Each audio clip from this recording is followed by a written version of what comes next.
Yeah, thank you. So, my name is Chris Gurry. I'm from the University of Tampa. I'm an associate professor of communication and the former director of the Master of Arts in Professional Communication. And we at the University of Tampa, and my department specifically, runs all of the business communication courses on campus, which is 59 sections right now. And we have BA degrees in comm studies and the master's degrees in professional communication and social and emerging media. So that's sort of like our department. We're a private, mid-sized, comprehensive, non-religious university in Tampa, which is West Central Florida. And what I want to do today is run you through the story of this data, and then I'm also looking for feedback. So if you have something that comes to mind and you want to write it down, I'm looking for that. I also want to interact with you a little bit and ask you about your institutions or where you work and what you do, so I can get sort of a lens of who I'm talking to. And then I want to show you the data. So when I submitted this to the conference, I submitted it as an abstract. So this isn't a full-out paper yet because I'm still playing with the themes of the data. But to that end, I have a question for you. Have you, any of us, been in a not so great group presentation situation? Got a little bit about it, or? Sure. In college, we did some group projects that we had to present. I remember we used Google Slides, assigned different slides, different people the night before. I remember looking at it. Some of them were still blank. Right. Knowing that it was a group grade, very stressful as I watched the girl sit in front of me, type out her slides minutes before we had to get up and talk about them. Yeah. And then, we get up to talk and then certain people stand there and just. Was that person weak in their presentation, or, they couldn't just, Yeah. How about You you? can tell. How about you guys over here? Anybody? We all have horror stories like that. Dr. Patton has a bunch of them over here. You want to share? Oh, yeah, we've had a lot more. And in fact, in one of my classes that I was teaching, I literally told them I'm not a referee. Oh. You work together, you're a university student, I am not a referee. Yeah. And I finally had to divide one group up because they were literally fighting. I mean, except they didn't do blows, but it was close. This one kept emailing the other one during school hours. Okay. This one had an office job where she could email during the day. The other one was a teacher in class. Well, a teacher in class cannot be on the phone, they will be fired. And then she reported to me, she won't answer. But it was during, like, at 2 o'clock in the afternoon when she had class day, and she hadn't answered in 3 minutes. That's when I find out, look, I'm not a referee. Right. And going. So you have a lot of management. I have stories below. So we have data. Oh, yeah, we have data. More than we want. And so to that end, I want to tell you all a little bit about where this study came from on my end. So I'm an applied communication scholar. I play in the organizational communication space, more or less, and a lot of times using organizational cultural theory. And what really kind of got to me the last fall was you would see in other people's classes, not in the speech communication courses, that no one was training the kids, the students, to do the group presentations, but everyone's requiring them. Biology, entrepreneurship, economics, all across all 4 colleges, they're all doing presentations. But no one's training them if they don't get to us in the speech comm world. And so it was bothering me because I wanted to know what kind of, if any, disservice we were doing these people by just throwing them up there and letting them go. And I call this, when I teach it in the business comm classes, I call it 5 bros and a podium. Because in the College of Business, those folks will assign these group presentations with 5 people in them, which is unrealistic in the real world to me. And then no one trains them how to do this presentation, and there's 5 bros standing behind a fixed podium or something like that with no movement, nobody's seated. It's very strange. It violates lots of communication model stuff. And then on top of that, in these classes across curriculums, if they come to the speech center, which we have at our university, and they bring a rubric, the overall presentation might only be 10% of a larger project. Yet faculty are wasting 1, 2, 3 class periods listening to these things when they're worth very little from a point standpoint. So all of that was sort of bothering me. That is true. Yeah. Okay, free service teachers do their presentations Yeah. at the end of the semester, and it's Yeah. like that. Yeah. And if it's just like a cap on the end of the semester, okay, but then if we don't assign it a heavy weighted percentage or something, well, they're going to do it the night before in the Google Slides deck or whatever like that. So, behold, we have the primary group communication presentation study.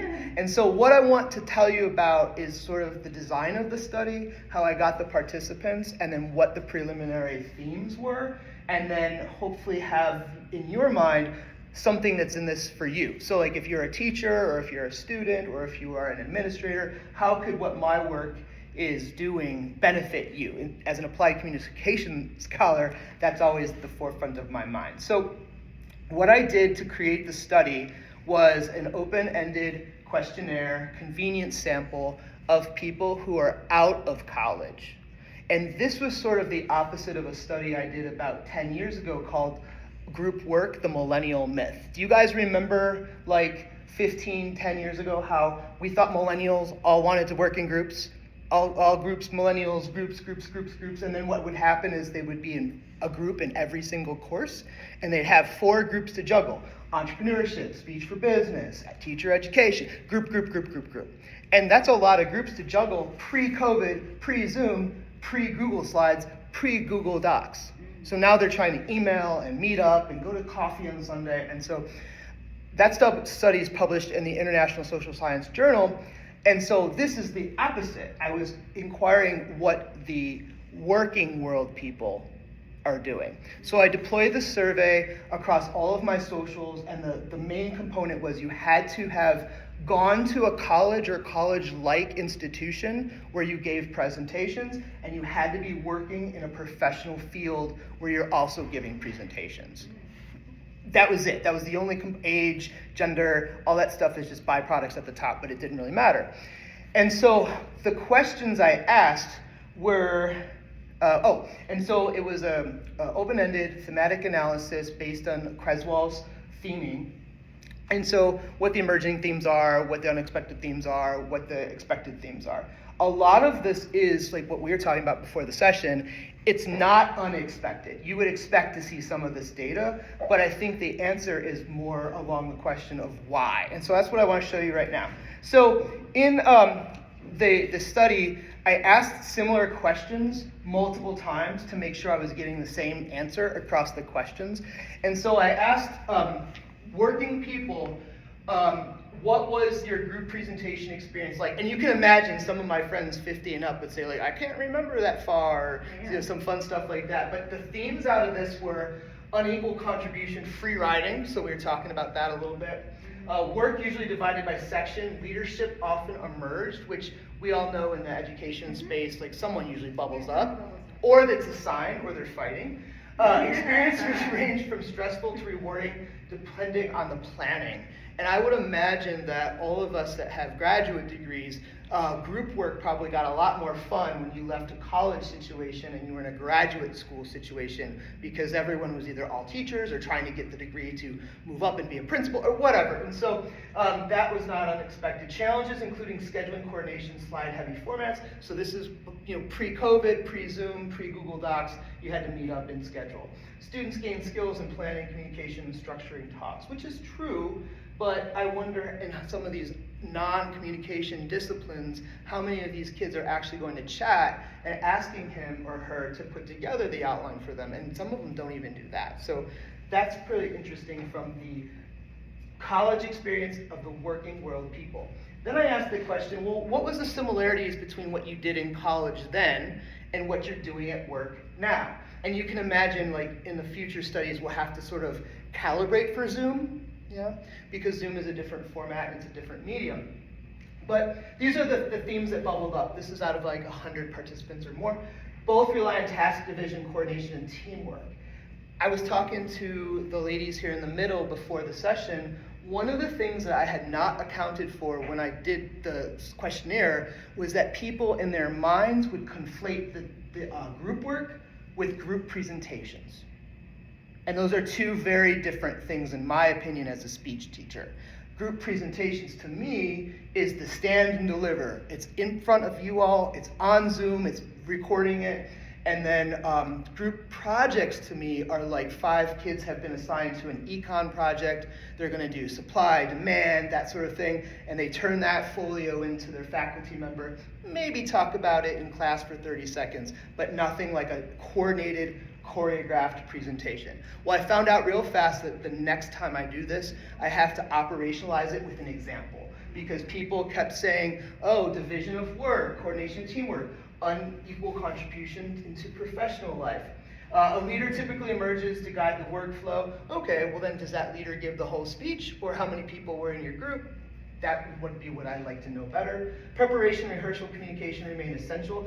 As a speech professor, that melts my heart because that's exactly what we want. The more you prepare, the better. Key differences were virtual platforms, digital models, and remote collaboration.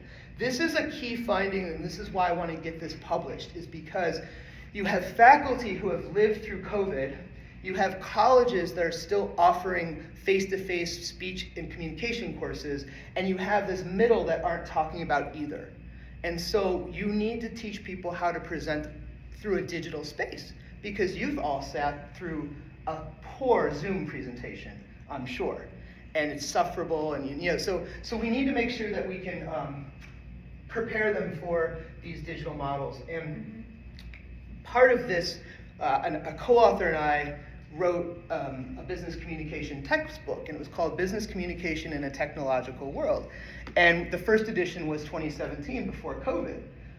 We hurried up very quickly in 22 to put the second edition out, because you can't have a business communication in a technological world book and say in there something like, one day you might have an interview on Skype. Every interview is going to be on Zoom, right? Nowadays. Until they come to campus or till you go across. That's how you select your Top candidates, yeah. Yep. So let's prepare our students for these things. But I asked them sort of a similar question, and some of them actually wrote that. Isn't this just the opposite of the first question you asked? But when you create a questionnaire, you want to try and get to the right answer multiple ways. So I said, well, what's the difference in the professional setting for you from college? Would be in brackets.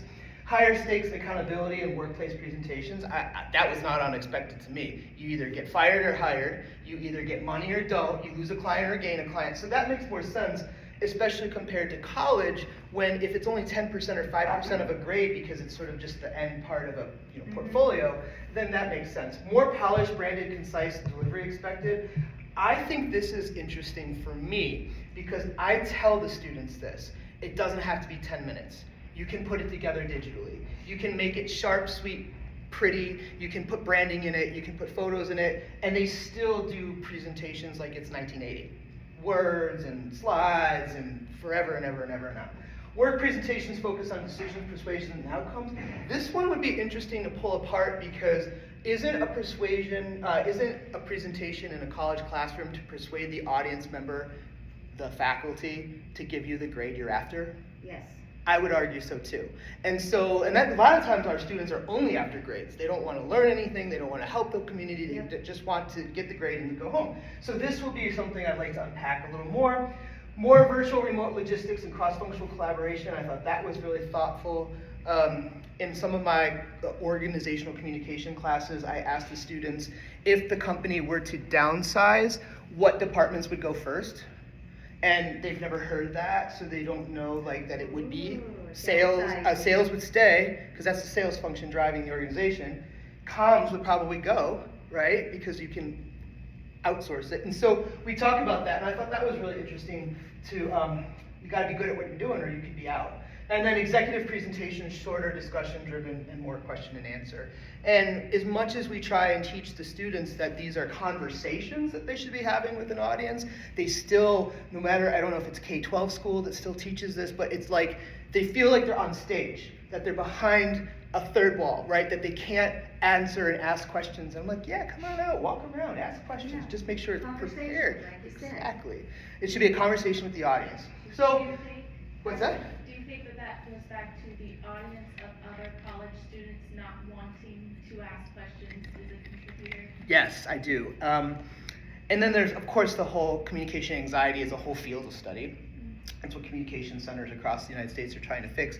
And there's also the cultural shift of people being on their phone or their computers while people are talking. And it violates so many of the interpersonal communication rules. Whether you want to say it's disrespectful or you just can't focus, it's so hard to look out into a sea of people who are Teachers just... do it all the time. Oh, They're yeah. the worst offenders. Yeah, business people. Oh, yeah, business, Yeah. yeah, they're all, Yeah. So that might be it too, because they're like, well, if they're half trying, I'm gonna half try too. Something like that. I wonder if we'll ever get to a point where everyone just gets into a room together and then goes on their devices. Might be like one of those video game competitions. I don't know. So here's what the overall insights were according to chat, because I threw all of the data into chat and then she produced this. Communication planning across both contexts is important. Professional settings elevate expectations for clarity and brevity. This could be a whole other study about what kids wear to presentations. Sometimes you can't even see if they have pants on because they're baggy t-shirts, or the flip-flop of that, they're in yoga top to bottom.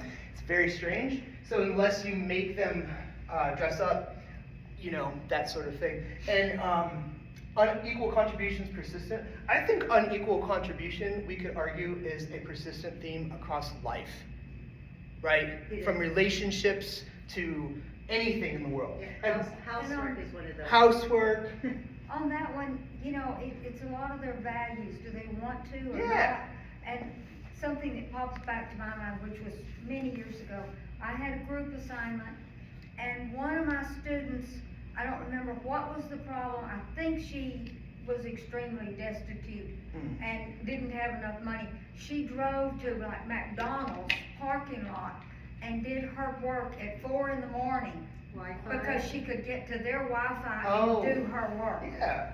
And I'm thinking, that's just a little beyond what most of them that said, oh, no, we can't do that. Talk about resilience. But this was a Yeah. young mother, single mother, and like I said, I think it's the fact that she couldn't pay her internet bill, but she was determined she was gonna do a good job. And it was a good job, but sat there in the parking lot. And, What is that? we have all kinds. Intrinsic motivation. Yeah.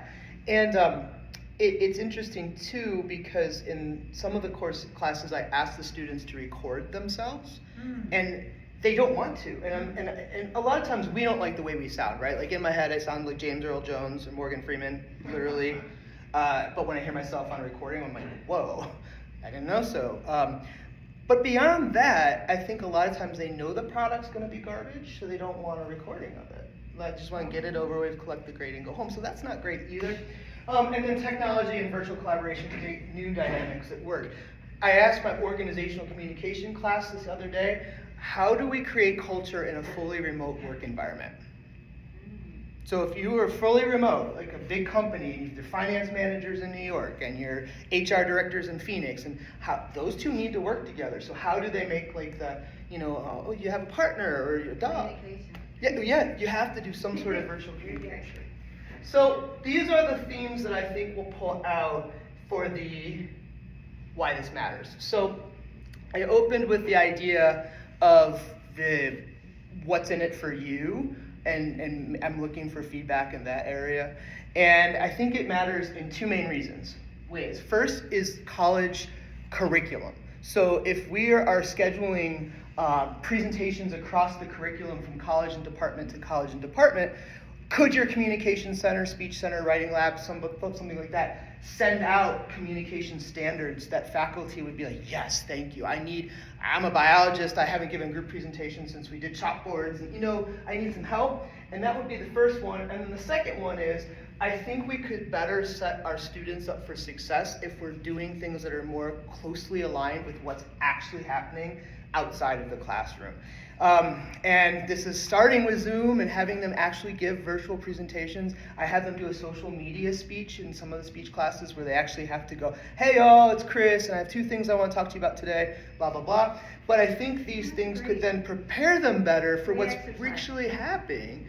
And near and dear to my heart, of course, is the Professional Communication Master's Program I started with my colleague. And so we want those people to come back and say, what you did mattered because I'm doing this now in my small business or at school. So all of that said, I will take any feedback or what's in this for you, either afterwards or whenever we're going to do Q&A. Thanks. Thank you.